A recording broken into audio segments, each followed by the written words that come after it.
কোথায় রইলে হে প্রাণের বন্ধু, কোথায় জোড়ের ভাই, চারিদিকে চাইয়া দেখো সঙ্গে কেহ নাই।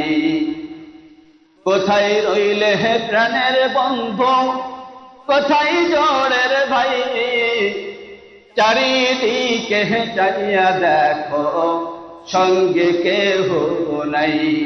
এই তো তোমার জমিদারি, এই তো বাহাদুরি, কেমন করে যাই রে মানুষ এই দুনিয়া ছাড়ি। কাজ করবেন না, তার কথা মানবেন না, তার যে নিয়ম কানুন দেওয়া আছে সেটা মানবেন না, কিন্তু মাস শেষে আবার বেতন দাবি করবেন। এইটা যে রকম বোকামি, আল্লাহ তাআলার দুনিয়ায় বসবাস করে, আল্লাহ তাআলার নিয়ামত ভোগ করে, আল্লাহ তাআলার যা কিছু দিয়েছেন সবকিছু ভোগ করার পরে আল্লাহ তাআলার হুকুম না মেনে জান্নাত দাবি করাটা ঠিক সেই রকম বোকামি। রাহমাতুল্লাহি ওয়া বারাকাতুহু। আলহামদুলিল্লাহ আলহামদুলিল্লাহি নাহমাদুহু ওয়া নাস্তাঈনুহু ওয়া নাস্তাগফিরুহু ওয়া নাস্তাগফিরুহু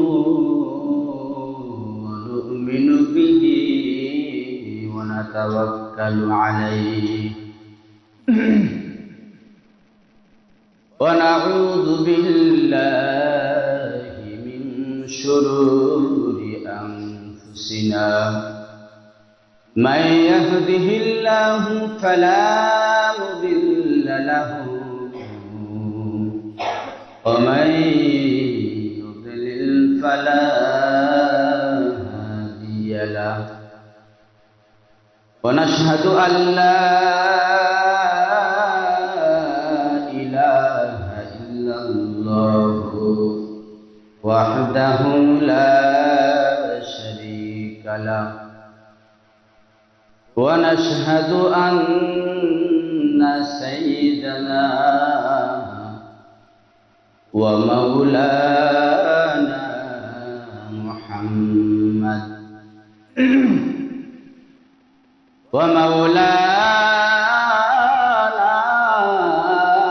محمدا عبده ورسوله الذي أرسله الله تعالى بالحق بشيرا ونذيرا وداعيا إلى الله بإذنه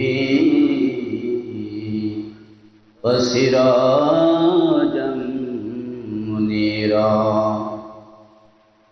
فقد قال الله تبارك وتعالى في كلامه المجيد وفي فرقانه الحميد: أعوذ بالله من الشيطان الرجيم. بسم الله الرحمن الرحيم. إنما يخشى الله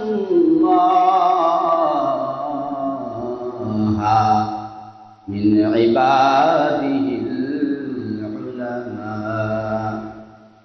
وقال سبحانه وتعالى أيضا: هل يستوي الذين يعلمون والذين لا يعلمون إنما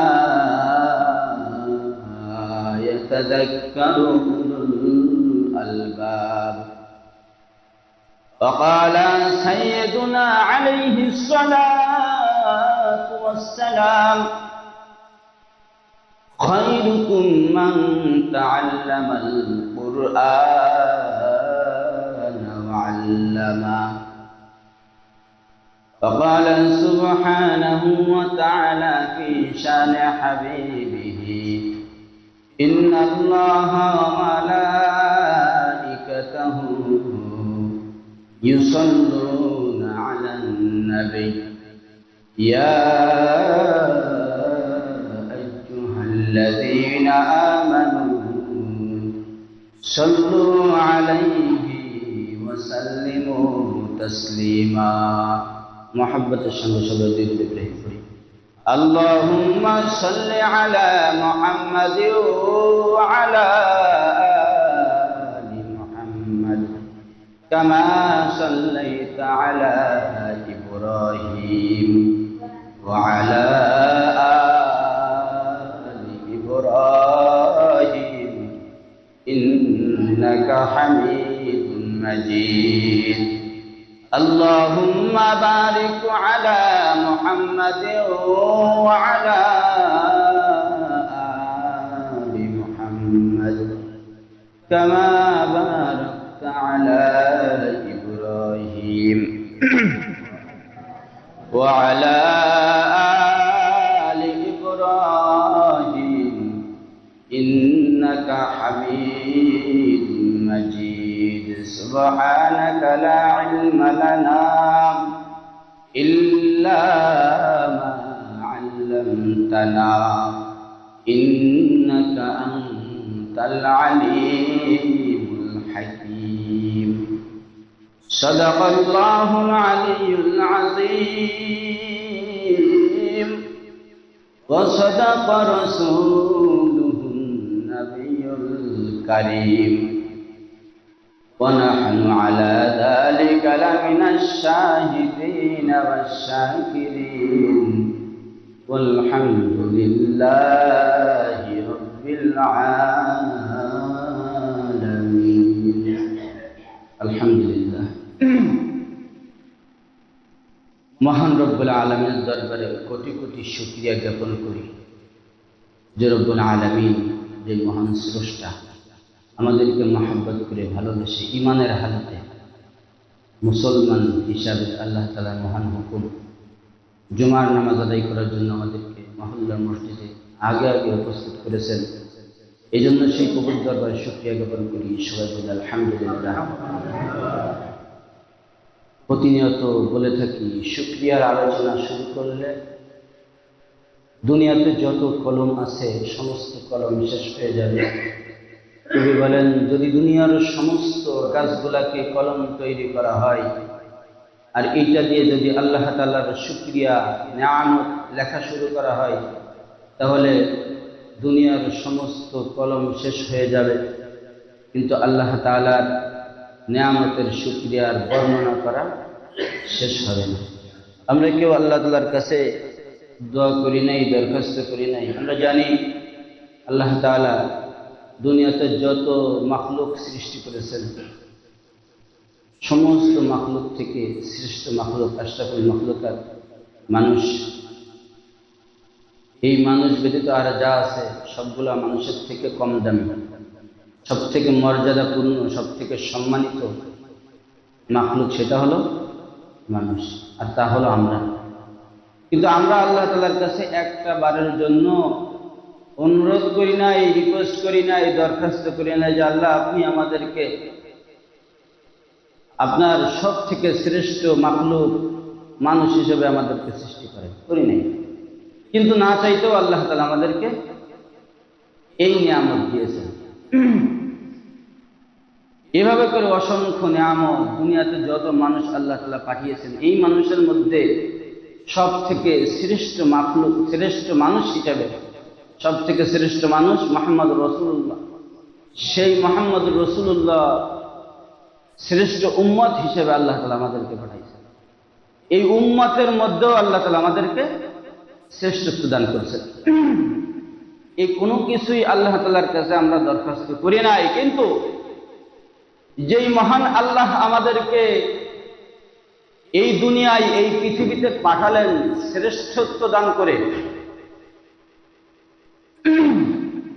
আল্লাহ তাআলা আমাদেরকে শ্রেষ্ঠত্ব দান করছেন এবং কিছু নিয়ম, কিছু সংবিধান আমাদেরকে দিয়ে দিয়েছে, কিন্তু আমরা চালাক নাকি বোকা সেটাও বুঝে নেওয়া খুব মুশকিল। যেই আল্লাহ তাআলার দুনিয়ায় বসবাস করি, সেই আল্লাহ তাআলার সংবিধান মানতে চাই না, আল্লাহ তাআলার দেওয়া নিয়ামত ভোগ করি কিন্তু আল্লাহ তাআলার দেওয়া সংবিধান মানতে চাই না, আল্লাহ তাআলার দেওয়া বৃষ্টি ভোগ করি কিন্তু আল্লাহ তাআলার দেওয়া নিয়ম কানুন মানতে চাই না। আবার আমরা নামাজ পড়ি কিন্তু আমরা চাই না ইসলামী হুকুমত প্রতিষ্ঠিত হোক, আমরা চাই না এই দেশে, এই সারা পৃথিবীতে আল্লাহ তাআলার আইন প্রতিষ্ঠিত হোক, অথচ আমরা আল্লাহ তাআলার সমস্ত কিছু ভোগ করতেছি। আল্লাহ পাক রব্বুল আলামিন বলেন যে এই দুনিয়া আমার কাছে এত তুচ্ছ, এত নগণ্য যে একটা মশা, সব থেকে ছোট প্রাণীর মধ্যে একটা প্রাণী হলো মশা, এই মশার একটা ডানা, তার যেই পরিমাণ মূল্য দুনিয়ার, আমার কাছে যদি দুনিয়ার এইটুকু মূল্য থাকতো তাহলে আমি কোনো বেঈমান নাস্তিক মুশরিককে আমার দুনিয়ায় বসবাস করতে দিতাম না। কিন্তু আমরা এই শ্রেষ্ঠত্ব পাওয়ার পরেও আসলে আমরা চালাকি করি কিনা বোকামি করি বুঝি না। আল্লাহ তাআলার জাহান্নাম থেকে বাঁচতে চাই, আল্লাহ তাআলার জান্নাতে যাইতে চাই, কিন্তু আল্লাহ তাআলার হুকুম মানতে চাই না। জান্নাতের মালিক আল্লাহ, দুনিয়ার মালিক আল্লাহ, খাবারের মালিক আল্লাহ, পানির মালিক আল্লাহ, গাছের মালিক আল্লাহ, দু চোখ দিয়ে যা কিছু দেখি সবকিছুর মালিক আল্লাহ, স্বয়ং আমি যে আমার মালিকও আল্লাহ। সেই আল্লাহ তাআলার গোলাম হিসেবে আল্লাহ তাআলা দুনিয়াতে পাঠালেন, সবকিছু ভোগ করতেছি, আবার জান্নাত কামনা করতেছি, কিন্তু আল্লাহ তাআলার হুকুম মানতে রাজি না। কতটা বোকামি যে আপনি যদি স্বাভাবিকভাবে দুনিয়ার জীবনে যা দেখা যায়, আপনাকে একটা কোম্পানির মালিক, তার অধীনে আপনি চাকরি করেন, কিন্তু আপনি নাম দিয়েছেন যে আপনি সেইখানে চাকরি করবেন, সেখানে উপস্থিত হন না, সেখানে কোনো কাজ করেন না, মাস শেষে আবার বেতন দাবি করেন। এটা কি চালাকি নাকি বোকামি? কাজ করবেন না, তার কথা মানবেন না, তার যে নিয়ম কানুন দেওয়া আছে সেটা মানবেন না, কিন্তু মাস শেষে আবার বেতন দাবি করবেন। এইটা যে রকম বোকামি, আল্লাহ তাআলার দুনিয়ায় বসবাস করে, আল্লাহ তাআলার নিয়ামত ভোগ করে, আল্লাহ তাআলা যা কিছু দিয়েছেন সবকিছু ভোগ করার পরে আল্লাহ তাআলার হুকুম না মেনে জান্নাত দাবি করাটা ঠিক সেই রকম বোকামি। ভাইরা আমার, আলোচনায় অন্য বিষয়ে আলোচনা করব। আল্লাহ পাক রব্বুল আলামিন কোরআনের মধ্যে বলেন, কুল্লু নাফসিন যায়িকাতুল মাউত। এই যে একটা আয়াত, এই আয়াত সম্পর্কে আমার মনে হয় শিক্ষিত, মূর্খ, ছোট বড়, এমনকি মুসলমান বাদে যদি অন্য কোনো মানুষ থেকে থাকে তারাও এটা জানে, কিন্তু আমরা একবার ভেবে দেখি না। আমি যদি একটু মুরাকাবা করি, আমি যদি একটু চিন্তা ভাবনা করি, আমি যদি রাত্রে শোয়ার পরে চিন্তা করি যা আমি এই যে ঘুমাইলাম 10 মিনিট, আমি এই যে ঘুমাইলাম, আমার এই ঘুমটা যদি শেষ ঘুম হয়ে যায়, পাশেমারের মুসলমান একটু কথাগুলো মনোযোগ দিয়ে শুনবেন। আমি রাত্রে খাওয়া দাওয়া করার পরে ঘুমাইলাম, ঘুমানোর পরে ঘুমের মধ্যে আজরাইল মালাকুল মউত আমার জানটা, আমার রূহটা আমার দেহ থেকে বের করে নিয়ে গেল। বের করে নিয়ে যাওয়ার পরে সকালবেলা যখন আমার স্ত্রী আমাকে ডাকতেছে, ও আব্দুর রহিমের বাবা, উঠো উঠো, ফজরের আযান দিয়েছে, জলদি করে উঠো, মসজিদে যাও। আমি সব কিছু শুনতে পাচ্ছি, কিন্তু আমি তার কথার কোনো জবাব দিতে পারতেছি না। অনেক ডাকাডাকি করার পরে, অনেক ঝাঁকুনি দেওয়ার পরে যখন কোনো রিয়াকশন, কোনো রেসপন্স আসলো না, তখন একটা গগন বিদায়ী চিৎকার দিয়ে বলল, ও আব্দুর রহিম, তোমার বাবা বুঝি আর দুনিয়াতে নাই? লোকেরা এসে উপস্থিত হলো, হাজির হলো। ছেলেরা পাশে বসে চিৎকার করে কান্না করা শুরু করলো।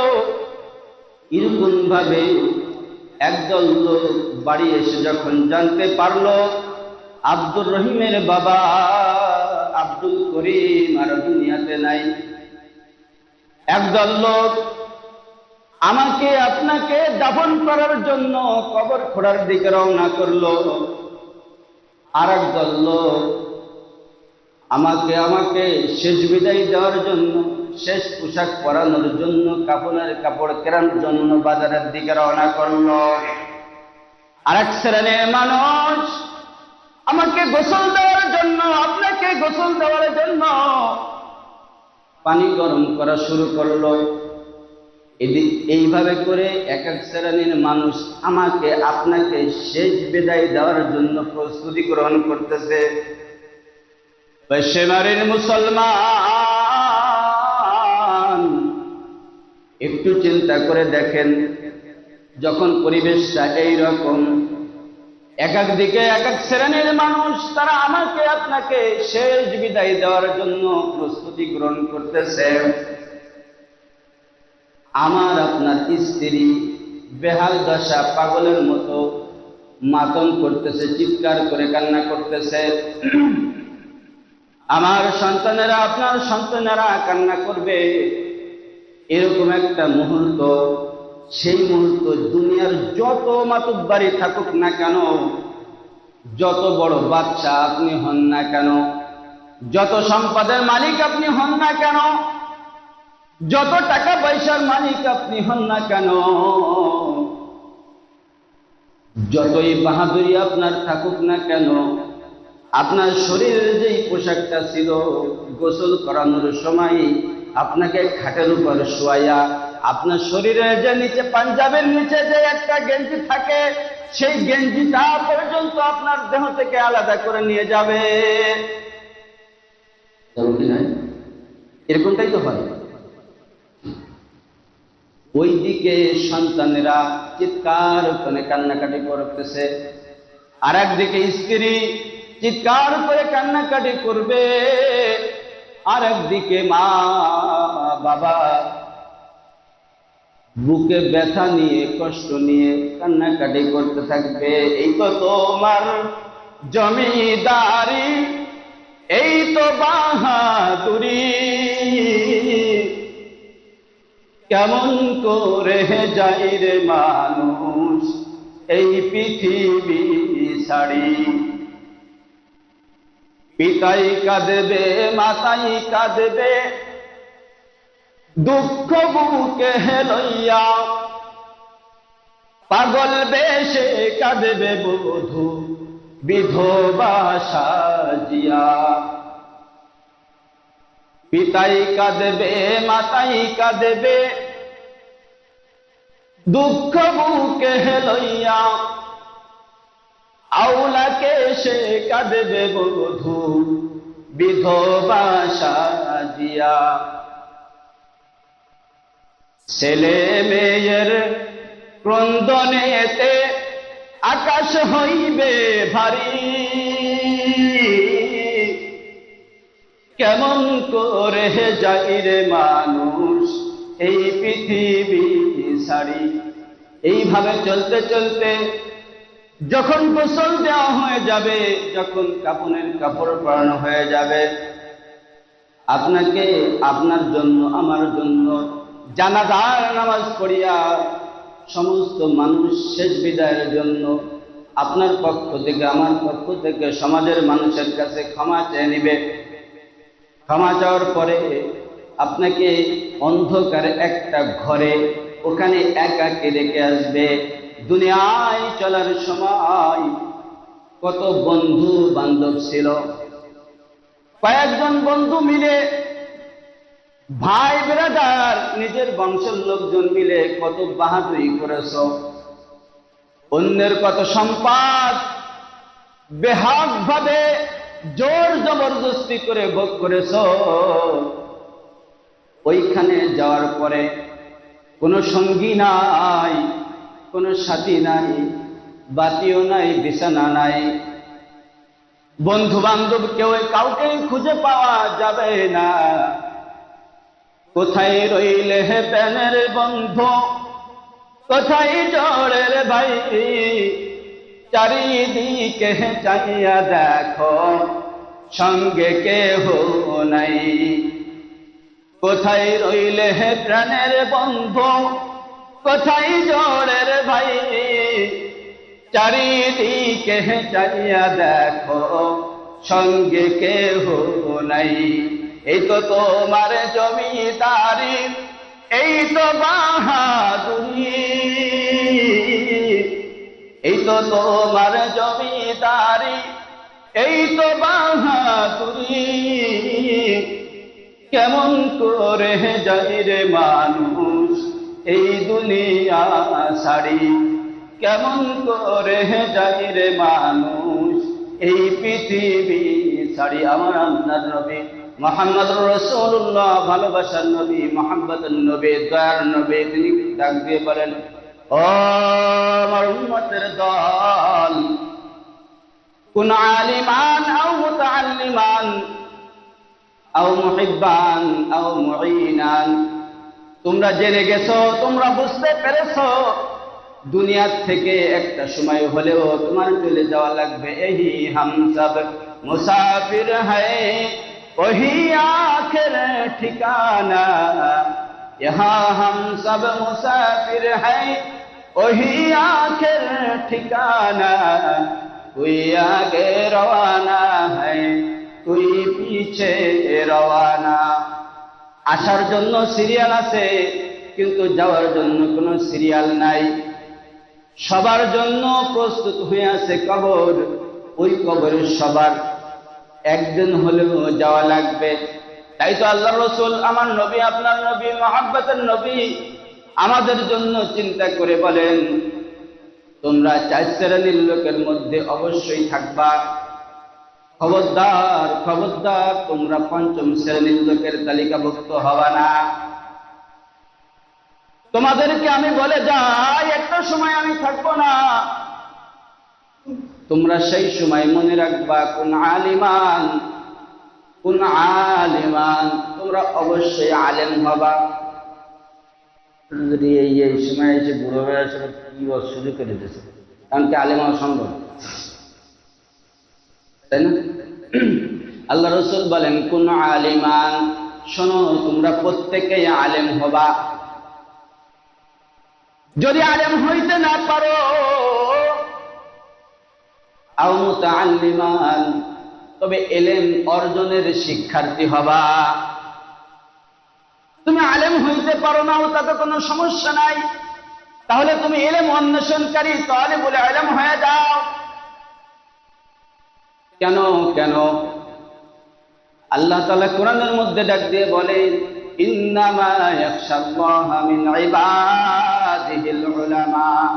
তোমাদেরকে আলেম হইতে বললাম কেন, তোমরা জেনে নাও, আল্লাহ তাআলার দুনিয়ায় যত মানুষ আছে সব থেকে আল্লাহ তাআলাকে বেশি ভয় করে উলামায়ে কেরাম, সব থেকে বেশি ভয় করে উলামায়ে কেরাম। এই জন্য আল্লাহ রাসূল ডাক দিয়ে বলেন, খবরদার, কোন রকমে কোন পরিস্থিতিতে তোমরা আলেম উলামাদের সাথে বেয়াদবি করবা না। কারণ যদি তুমি আলেম উলামার সাথে বেয়াদবি করো, তোমার উপর কোন আলেম রাগান্বিত হোক অথবা তুমি কোন আলেমের উপর রাগান্বিত হও, ধ্বংস হওয়ার বেলায় তুমি ধ্বংস হবা, ধ্বংস হওয়ার বেলায় তুমি হবা। একটা টমেটোর উপরে যদি একটা ধারালো ছুরি ফেলা হয় তাহলেও টমেটো কাটবে, আবার একটা ধারালো ছুরির উপরে যদি একটা টমেটো ফেলা হয় তখনও টমেটোই কাটবে, কাটার বেলায় টমেটোই কাটবে। এই জন্য তুমি যদি কোনো আলেমের সাথে বেয়াদবি করো অথবা কোনো আলেম তোমার উপর রাগান্বিত হয়, কাটার বেলায় ধ্বংস হওয়ার বেলায় তুমি ধ্বংস হবা। কারণ আল্লাহ তাআলা বলেন ইন্নামা ইয়াখশাল্লাহা মিন ইবাদিহিল উলামা। আল্লাহ রাসূল বলেন আমার উম্মতের দল যদি তোমরা আলেম না হইতে পারো আও মুতাআল্লিমান, তাহলে তোমরা অবশ্যই তালিবুল ইলম হইবা। এই তালিবুল ইলম হইলে কি লাভ তোমরা জানো কি? যদি একটা তালিবুল ইলম রাস্তার পাশ দিয়ে হেঁটে যায়, আল্লাহ তাআলার নূরের ফেরেশতারা তার জন্য রাস্তার উপরে নূরের পাখা বিছায়া দেয়। আল্লাহ রাসূল বলেন খায়রুকুম মান তাআল্লামাল কুরআন ওয়া আল্লামা।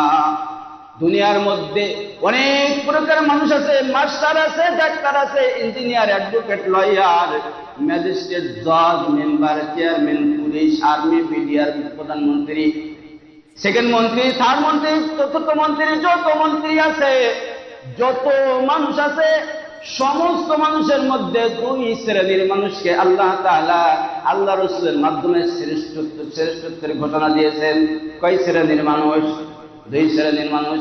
আল্লাহ রাসূল বলেন খায়রুকুম মান তাআল্লামাল কুরআন, তোমাদের মধ্যে সব থেকে শ্রেষ্ঠ হলো ওই ব্যক্তি তাআল্লামাল কুরআন, যে হলো কুরআন শিক্ষা দেয়, যে হলো কুরআন শিক্ষা দেয়। খায়রুকুম মান তাআল্লামাল কুরআন, যে ব্যক্তি কুরআন শিক্ষা দেয়, ওয়া আল্লামাহু, এবং যে ব্যক্তি কুরআন শিক্ষা নেয়, যে দেয় আর যে নেয়। বলেন তো আমাদের পাঁচশমারে কি কুরআন শিক্ষা দেওয়ার লোক আর নেওয়ার লোক আছে কি? আছে না? কোথায় থাকে তারা? কোন মাদ্রাসায় থাকে তারা? পাঁচশমারি হাফেজা মাদ্রাসা কোয়ানে আসমানে নাকি? এই জায়গায়, তাই না? তাইলে আপনারা প্রথমে এইটা চিন্তা করেন যে এই পাঁচশমারি যত মানুষ আছে সব থেকে শ্রেষ্ঠ মানুষ তারা কোথায় থাকে? কই করে, হ্যাঁ না? আমি বানাই বলিনি মনে হয়, বানাই বলছি। আল্লাহ রাসূলের হাদিস খায়রুকুম মান তাআল্লামাল কুরআন, এই হাদিসের ব্যাপারে কোনো দ্বিমত নেই। কেউ এটা নিয়ে কোনো মতানৈক্য করে না, করছে কি? এ ব্যাপারে কোনো মতানৈক্য নেই, একেবারে স্পষ্ট হাদিস। দুনিয়ার মধ্যে সব থেকে শ্রেষ্ঠ মানুষ হলো তারা যে কোরআন শিক্ষা দেয় আর যে কোরআন শিক্ষা নেয়।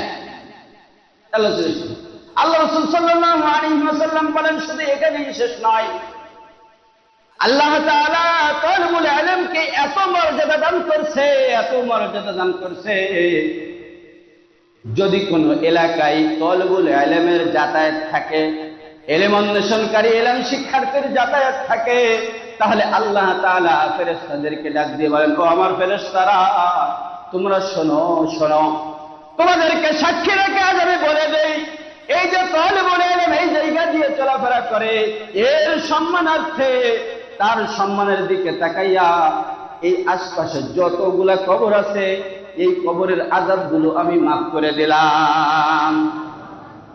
তার সম্মানে, তার সম্মানে, তালিবুল ইলমের সম্মানে। তালিবুল ইলম যদি থাকে তাহলে কোরআন থাকবে, তালিবুল ইলম যদি থাকে তাহলে হাদিস থাকবে, তালিবুল ইলম যদি থাকে তাহলে ইসলাম থাকবে, তালিবুল ইলম যদি থাকে তাহলে ইসলামী শাসন ব্যবস্থা থাকবে। তালিবুল ইলম যদি না থাকে মাদ্রাসা থাকবে না, মাদ্রাসা যদি না থাকে মসজিদ থাকবে না, মসজিদ যদি না থাকে ইসলাম থাকবে না, ইসলাম যদি না থাকে আল্লাহ তাআলা অনিবার্য খুব দ্রুত এই দুনিয়াটা ধ্বংস করে দেবে। তাহলে তালিবুল ইলম যদি না থাকলে তাহলে দুনিয়াও থাকবে না। এই তালিবুল ইলমের দরকার আছে কিনা? আছে। আল্লাহ রাসূল বলেন কোন আলিমান, তুমি আলেম হও, হতে পারেন নাই, আও মুতাআল্লিমান, তাহলে তুমি ইলম অন্বেষণকারী হও।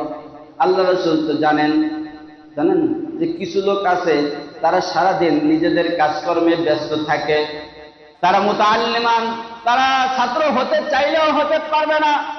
আল্লাহ রাসূল বলেন আও মুহিব্বান, যদি তুমি আলেম হইতে পারো নাই সমস্যা নাই, যদি তুমি ছাত্র হইতে পারো নাই সমস্যা নাই, তবে তুমি তোমার জন্য আরো একটা পথ খোলা আছে, আও মুহিব্বান, তাহলে তুমি তাদেরকে ভালোবাসো। আলেম হইতে পারেন নাই, পথ একটা বন্ধ হয়ে গেছে। ছাত্র হইতে পারেন নাই, পথ আরেকটা বন্ধ হয়ে গেছে। আল্লাহ রাসূল আবারও সুযোগ দিচ্ছেন, তাহলে তুমি তাদেরকে ভালোবাসো। যদি তুমি তাদেরকে ভালোবাসতে পারো তাহলে লাভটি শুনে রাখো। আল্লাহ রাসূল সাল্লাল্লাহু আলাইহি ওয়াসাল্লাম অন্য একটা হাদিসের মধ্যে বলেন, মান ক্বারাআল কুরআন ফাস্তাযহারাহু ফাআহাল্লা ওয়াস্তাযহারাহু ফাআহাল্লা হালালাহু ওয়া হারামা হারামাহু আদখালাহুল্লাহু বিহিল জান্নাহ। যেই ব্যক্তি কোরআন শিক্ষা করবে, কোরআন তেলাওয়াত করবে, কোরআন তেলাওয়াত করার পরে হালালকে হালাল জেনে আমল করবে, হারামকে হারাম জেনে আমল করবে, আল্লাহ তাআলা বলেন আদখালাহুল্লাহু বিহিল জান্নাহ, তাকে আল্লাহ তাআলা অবশ্যই অবশ্যই জান্নাত দিবেন। সুবহানাল্লাহ। কষ্ট করেন। এখন এইখানে তো তলে বলে এলাম যে তার লাভ হলো, তাহলে আমাদের লাভ, তাহলে মহব্বত করলে আমাদের লাভ। আল্লাহ রাসূল বলেন ওয়াশাফাআহু ফি আশারাতিন মিন আহলি বাইতিহি মা ওয়াজাবাত লাহুন নার। এমন 10 জনের ব্যাপারে তাকে সুপারিশ করার অনুমতি দেওয়া হবে যাদের ব্যাপারে আল্লাহ তাআলা জাহান্নাম ওয়াজিব করে দিয়েছেন। এখন আপনি এই আলেমও না, ছাত্রও না, কিন্তু আপনি ছাত্রদেরকে ভালোবাসেন। এই ভালোবাসার কারণে তার সহযোগিতা করেন, সহযোগিতা করার কারণে আল্লাহ তাআলা যখন এই ব্যক্তি, কোন ব্যক্তি, এই তালেবুল ইলম, সে যখন কোরআন শিখলো, আমল করলো, তাকে যখন আল্লাহ তাআলা জান্নাত দিবেন, জান্নাত দেওয়ার পরে এই ছেলেটা, আপনি তাকে ভালোবেসেছেন, আপনাকে না নিয়ে সে জান্নাতে যাবে না। শুধু তাই না, আল্লাহ রাসূল বলেন আও মুআইনা, তোমার জন্য আরেকটা চতুর্থ একটা পথ খোলা আছে, সেটা হলো তাদের তুমি সাহায্যকারী হও, তাদের সহযোগিতা করো। তাহলে ভালোবাসতে হবে, সহযোগিতাও করতে হবে। যদি সহযোগিতা করার মতো সহযোগিতা করতে পারো, হাসরের ময়দানে যখন আল্লাহ তাআলা বিচার শুরু করে দিবেন, আল্লাহ তাআলার চেহারা, কুদরতি চেহারা কাহার রূপ ধারণ করবে। এত বেশি রাগান্বিত চেহারায় আল্লাহ তাআলা উপস্থিত হবেন, কোন নবী কোন রকম আওয়াজ করার সুযোগ পাবে না। এত বেশি রাগান্বিত চেহারা নিয়ে উপস্থিত হবেন। আমার আপনার নবী, ভালোবাসার নবী, দয়ার নবী, তিনি জাহান্নামের উপরে একটা মিম্বারের চেয়ারে বসে থাকবেন। ওই সময় যখন আমাকে আপনাকে জাহান্নামের ফেরেশতারা জাহান্নামের আগুনের রশি দিয়ে টানতে টানতে হেঁচড়াইতে হেঁচড়াইতে জাহান্নামে নিয়ে যাবে, আমি আপনি, আমার আপনার জীবদ্দশায় যেই তালেবুল ইলমকে ভালোবেসেছিলাম, যেই তালেবুল ইলমের সহযোগিতা করেছিলাম, এই তালেবুল ইলম বলবে আল্লাহ আপনার কাছে, আপনি আমাকে, আপনার রাসূল সুসংবাদ দিয়েছিল, যদি আমি কোরআনকে তেলাওয়াত করার পরে আমি যদি যথাযথ আমল করতে পারি, তাহলে আমাকে 10 জন জাহান্নামীকে সুপারিশ করে জান্নাতে নিয়ে যাওয়ার অনুমতি দেওয়া হবে। আল্লাহ, এখন সেই সুপারিশ করার অনুমতি আপনি আমাকে দেয়া দিন। আমাকে দুনিয়াতে এমন একটা লোক ছিল, যে লোকটা আমার সদা সর্বদা সব ক্ষেত্রে আমার সহযোগিতা করত। আল্লাহ, ওই লোকটা যদি আমাকে সহযোগিতা না করত, তাহলে আমি আজ ইলম শিখতে পারতাম না, কোরআন শিখতে পারতাম না, আপনি আমাকে এত সম্মানিত করতেন না, আপনি আমাকে আজকে জান্নাতীদের তালিকাভুক্ত করতেন না। যার জন্য, যার কারণে কোরআন শিখে আমি জান্নাতীদের তালিকাভুক্ত হলাম, সেই ব্যক্তিকে না নিয়ে আমি নিজে জান্নাতে যাব না। এখন কথা হলো সহযোগিতা যদি, কারণ আল্লাহ রাসূল বলছেন চাইছেন, এরপরে হাদিস আরেকটু রয়েছে, আল্লাহ রাসূল বলেন কোন আলিমান আও মুতাআল্লিমান আও মুহিব্বান আও মুঈনান, খবরদার খবরদার, ওয়ালা তাকুন খামিসান, খবরদার খবরদার, 4 শ্রেণীর তালিকাভুক্ত থাকবা, ভুল করেও কোন রকমে 5ম শ্রেণীর তালিকাভুক্ত হতে যাওয়া না।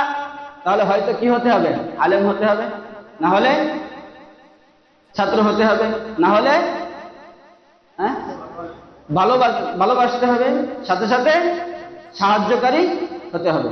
এর বাইরে যদি যায় তাহলে আল্লাহ রাসূল ওই মতির চেয়ার উপরে বসে থাকবে ঠিকই, কিন্তু যখন আপনি সুপারিশের জন্য যাবেন আল্লাহ রাসূল বলবেন তোকে তো আমি বলে দিয়েছিলাম তুই 4 শ্রেণীর তালিকাভুক্ত থাকবি, কোনো একটা হবি, কিন্তু তুই যখন এর মধ্যে থাকতে পারিস নাই, সুহকান দূর হয়ে যা আমার চোখের সামনে থেকে।